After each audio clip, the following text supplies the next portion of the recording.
staring through your window, looking up at the stars, up at the stars. I'm caught inside a loop where I can get to your heart, get to your heart. Ooh, you're letting your fears take hold, let them take control. Hello my friends, and welcome once again to another episode of Tony's Comfort Kitchen, the home of comfort food. Okay, so today I am doing another pasta dish, and this is another pasta dish that is straight from my childhood. Grew up another midweek pasta meal that my mum would make, and still does make, I think. And it is simple, it's tasty, it's dead easy to make. It's tuna pasta, and it was a firm favourite of myself and my sister when we were kids. There are very few ingredients, so I will show them to you right now. Okay, to start off with, I have 300 millilitres of pureed tomatoes, tomato sauce. I have 1 small to medium onion, fairly finely chopped. I have, just to give it a bit of a little kick, I have half a teaspoon of smoked paprika. I'm going to put in some salt, equivalent of about 2 cloves of garlic, some tomato puree, half a teaspoon of sugar just to sweeten it up a little bit, a heaped teaspoon of oregano, and then I'm going to cook it in olive oil, 1 stock cube, and a little bit of chopped up parsley will go in, and will go on top of it in the end as well. Now the final thing is this pasta. This pasta with this sauce it's not like a bolognese.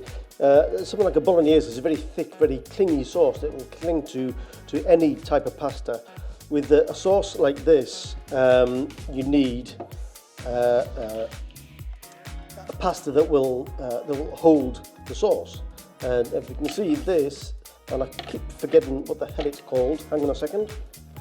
It's called lumaconi, and I think it's supposed to be large snail shells. And they will hold the sauce perfectly. So after that, we have the fish ingredients.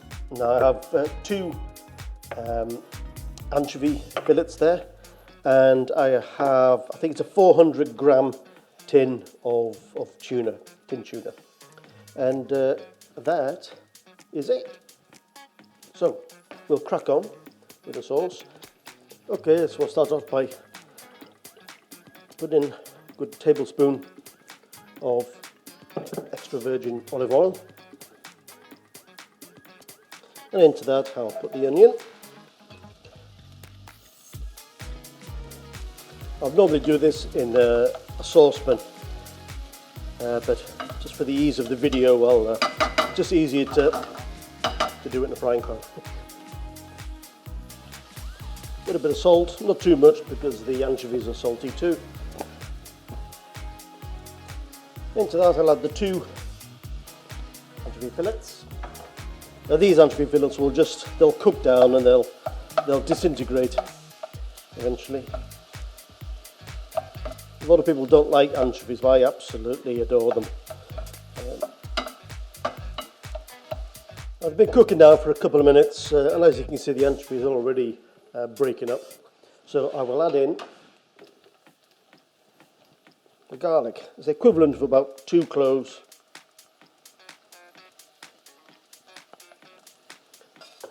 We're not making it too garlicky or too spicy, so it's something that is great for the whole family, parents and children alike.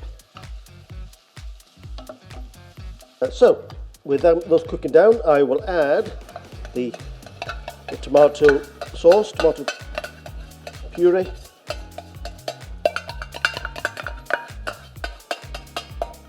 Look at me, you know how I feel, know how I feel. Oh, see how much I want it, see how bad I need it. You gotta look into my eyes. Okay, with the tomato sauce cooking down nicely, I will add in the oregano, whatever you want to pronounce it, the smoked paprika, stick it and the sugar. Just let those cook in, and then I'll add the water.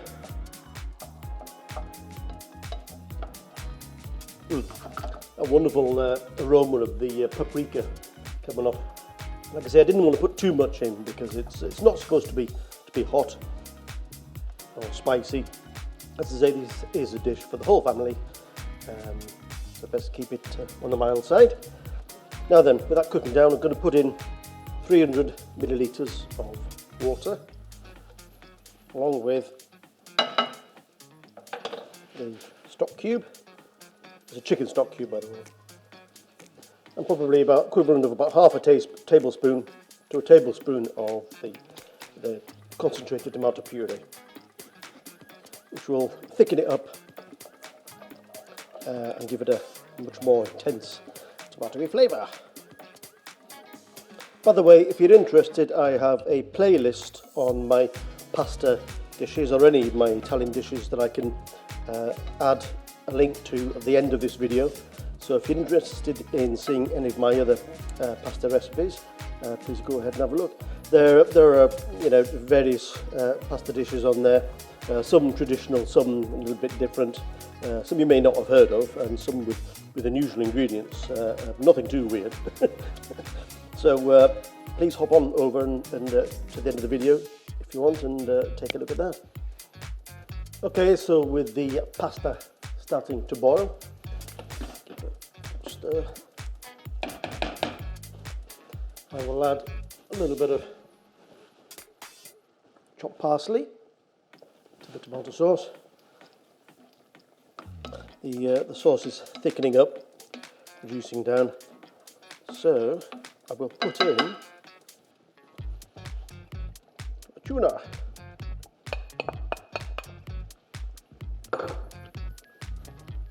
I'll break it up a little bit. I don't want to break it up too much because it'll just turn to a mush. And I'd rather have some solid bits rather than just a sauce, a gloopy sauce. Now that is basically the sauce done. Just a case of cooking it down a little bit further, not much, and it'll be ready.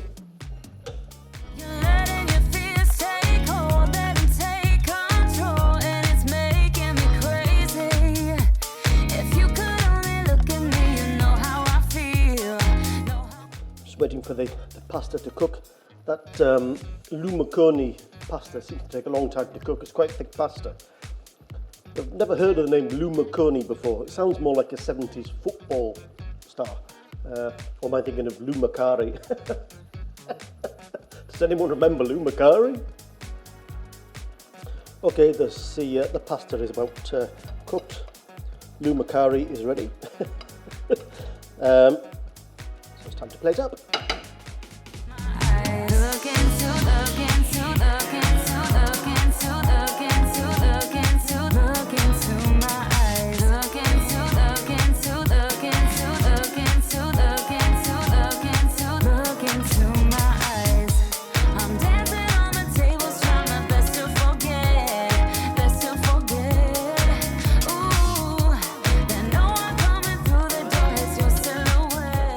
Okay, I'm going to dig in. This lumaconi pasta, I have to say, I think it took about forever and a day to cook. It's ridiculous. But anyway, we got there. And so I'm going to give it a go. Oh.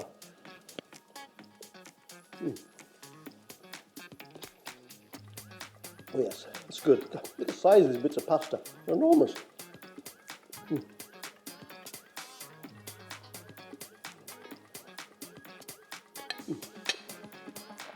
I think the pasta took longer to cook than the actual sauce did. Oh yes, this is good. It's perfect pasta dish for a midweek meal. It's cheap to make, it's quick to make, it's very, very tasty, and like I say, it's a dish for the whole family, kids and adults alike. You can't go wrong with this. The kids will love it. So anyway, if you want to have a go at this, please do, and let me know in the comments below how you get on. And please like, comment and subscribe. If you could do that, it would be amazing. And I will see you in the next video. So peace, my friends. Peace.